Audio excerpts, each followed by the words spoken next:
My journey to understand Iran's hostility towards Israel began at the Islamic College in London. This Twelver Shia institution provided a unique perspective. Earning my MA in Islamic Studies, there was an immersive experience. I studied under esteemed Muslim scholars. We delved into the complexities of Shia theology. It was through this lens that I began to grasp the eschatological beliefs shaping Iran's worldview. This was not merely an academic pursuit. It was an intimate encounter with a belief system that fuels a nation's actions. The depth of Iran's hatred for Israel became clear. It wasn't just about land or politics, it was deeply rooted in theology. This realization struck me profoundly.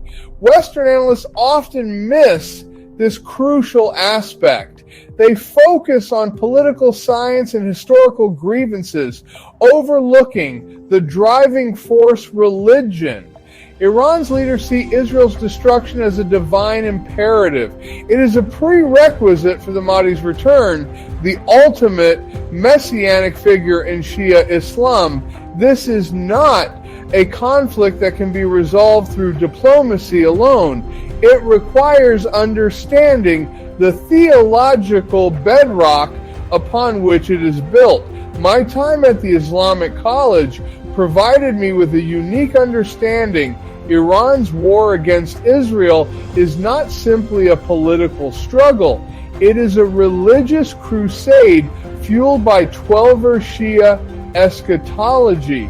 This ideology glorifies death and martyrdom. It views the creation of chaos as a pathway to the apocalypse. The West must grasp this fundamental truth if it hopes to effectively counter Iran's ambitions. Many struggle to comprehend Iran's unrelenting animosity towards Israel. They seek simple explanations, historical disputes, competition for resources, or geopolitical maneuvering. Western academics and politicians often fall into this trap. They attribute Iran's aggression to familiar causes, sanctions, U.S. intervention, or regional power struggles. These explanations, while tempting in their simplicity, miss the mark entirely. They fail to grasp the fundamental truth. Iran's war against Israel is not merely political. It is a religious war deeply rooted in Twelver Shia eschatology. This ideology is not about peaceful coexistence. It glorifies destruction as a necessary precursor to divine intervention. Iran's regime celebrates martyrdom. It views bloodshed as sacred. The very existence of Israel is an affront to their theological beliefs. It must be wiped out to pave the way for the Mahdi's return. This is not a conflict that can be resolved through diplomacy or appeasement. Iran's leaders are driven by the conviction that they are instruments of God's will. Their actions are not bound by conventional notions of rationality. To truly understand Iran's motivations, one must look beyond secular frameworks. This is not about land or resources. It is about fulfilling a divinely ordained mission. Iran's leaders believe they are ushering in a new era, a global Islamic order. Until the West acknowledges this theological dimension, its response to Iran will continue to be inadequate and dangerously naive. At the heart of Iran's aggression lies a deeply held apocalyptic vision. This vision is inextricably linked to Twelver Shia Islam, the official state religion of the Islamic Republic. It compels Iran's leaders to wage war against a theological symbol, Israel. This tiny nation, a thriving democracy, in the heart of the Middle East, represents a profound spiritual challenge to Iran's eschatological narrative.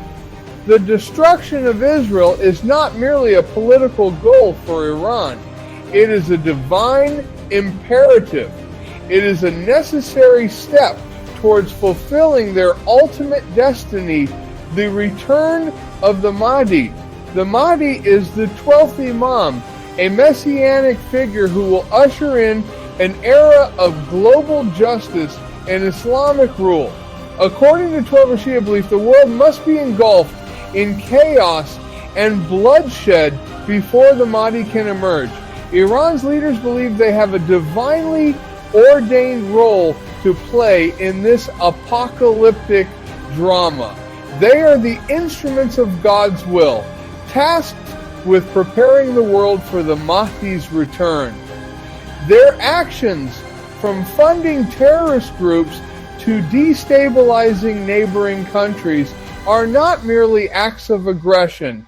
They are sacred duties performed in the name of fulfilling prophecy. This theological framework makes Iran's actions far more dangerous than conventional state conflict. It cannot be resolved through diplomacy or deterrence. For Iran, peace is not the ultimate goal. Martyrdom and divine justice are. Ayatollah Khomeini, the founder of the Islamic Republic, solidified Iran's messianic self-perception. He declared Iran the vanguard of the Mahdi, the nation chosen by God to pave the way for the 12th Imam's return.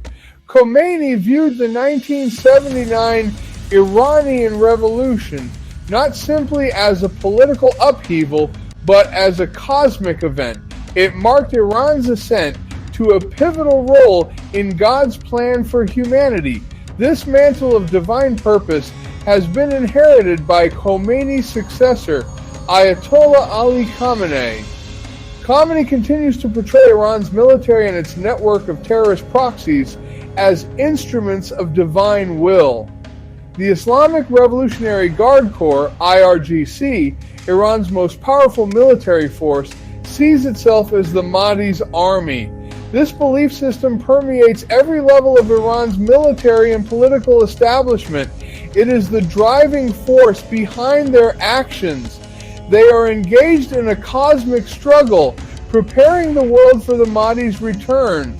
This is not a conflict that can be resolved through diplomacy or concessions. It is a battle for the soul of humanity as Iran sees it, and they are determined to emerge victorious. Israel, a theological thorn in Iran's messianic vision. Israel, for Iran's leadership, is more than just a geopolitical adversary. It represents a profound theological obstacle, a stumbling block on the path to fulfilling their messianic destiny. Twelver Shia theology dictates that the world must be united under Islamic rule before the Mahdi can return. The existence of Israel, a Jewish state thriving on land once ruled by Muslims, directly contradicts this vision. Israel's success further fuels Iran's animosity. Its robust democracy, advanced military, and cultural influence stand in stark contrast to Iran's theocratic regime. Israel's very existence is an affront to Iran's claim to Islamic supremacy. It disrupts the eschatological timeline that underpins their entire worldview. Iran's leaders believe that Israel's destruction is not optional. It is a divinely ordained necessity. Every missile test, every act of terrorism, every inflammatory statement is designed to hasten Israel's demise. By removing Israel, they believe they are removing the primary obstacle to the Mahdi's return. Their rhetoric is not mere political posturing. It is a reflection of their deeply held religious convictions. Iran's proxies, instruments of chaos in the name of God. Iran's apocalyptic vision is not confined to rhetoric and ideology. It directly shapes their military strategy, particularly their reliance on proxy warfare. Recognizing their geographical limitations, Iran has meticulously cultivated a network of proxy forces across the Middle East. These groups, including Hezbollah in Lebanon and Hamas in Gaza, serve as instruments of Iran's will, extending their reach and influence far beyond their borders. These proxies are not merely tools of regional meddling. They are seen as instruments of divine will, tasked with sowing chaos and bloodshed throughout the region. Their actions are designed to destabilize Israel, weaken its neighbors, and create the conditions necessary for the Mahdi's return. This strategy of proxy warfare allows Iran to exert influence while maintaining a degree of plausible deniability. They can claim that the actions of these groups are not directly controlled by Tehran. However, the evidence of Iran's support, both financial and military, is overwhelming. These proxies are extensions of Iran's will, carrying out their apocalyptic mission on the ground.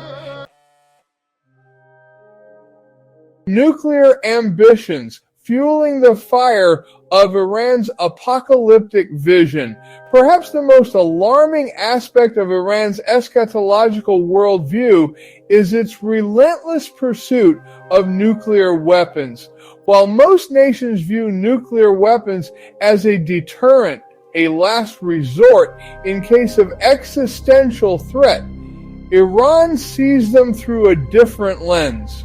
They view nuclear weapons as instruments of divine retribution, tools to be wielded in their apocalyptic struggle. Statements from Iranian leaders such as Mahmoud Ahmadinejad's infamous declaration that Israel must be wiped off the map should not be dismissed as mere rhetoric. These statements reflect a deeply held belief that the destruction of Israel is a divinely ordained necessity. Nuclear weapons in their eyes would provide the ultimate means to achieve this goal. The prospect of a nuclear-armed Iran, driven by a messianic ideology that glorifies martyrdom and destruction, is a chilling one. It is a threat that cannot be ignored or appeased. The world must recognize the stakes involved and take decisive action to prevent Iran from acquiring this capability. The West's blind spot, ignoring theology at our peril. The West has long struggled to comprehend Iran's true nature. We cling to secular frameworks, attributing their actions to political ambition, economic grievances, or a desire for regional hegemony. But these explanations fall short. They fail to account for the driving force behind Iran's behavior, its deeply held religious convictions. Iran's leaders are not motivated by the same things that drive Western leaders. They are driven by a messianic vision of the world, one in which Islam reigns supreme and Israel is wiped from the map. Their actions are not guided by rational self-interest, but by a belief in their own divine destiny. This fundamental misunderstanding has led to a series of policy failures. We have attempted to engage Iran through diplomacy, offering concessions in the hope of moderating their behavior, but these efforts have been met with defiance and deceit. Iran has continued to pursue its nuclear ambitions while expanding its influence through terrorism and proxy warfare. It is time for the West to wake up to the reality of the threat we face. We must abandon our naive belief that Iran can be reasoned with or bought off. This is not a conflict that can be resolved through dialogue or compromise. It is an ideological struggle, a clash of civilizations, and we must be prepared to defend our values and interests with unwavering resolve. Confronting the apocalypse, a call for clarity and resolve. The world stands at a crossroads. Iran's pursuit of nuclear weapons, fueled by a dangerous ideology, poses a grave threat to global security. The time for complacency and appeasement is over. We must confront this challenge with clarity, courage, and an unwavering commitment to defending our values. This is not a battle that can be won through military might alone. We must also wage a war of ideas, exposing the bankruptcy of Iran's ideology and supporting those who seek a more peaceful and prosperous future for the region. We must strengthen alliances with like-minded nations, building a united front against Iranian aggression. The stakes could not be higher. The fate of the free world may well hinge on our ability to contain and defeat this dangerous regime. Let us rise to the challenge, not with fear or hesitation, but with the unwavering resolve that has always defined the defenders of freedom. The future of humanity depends on it.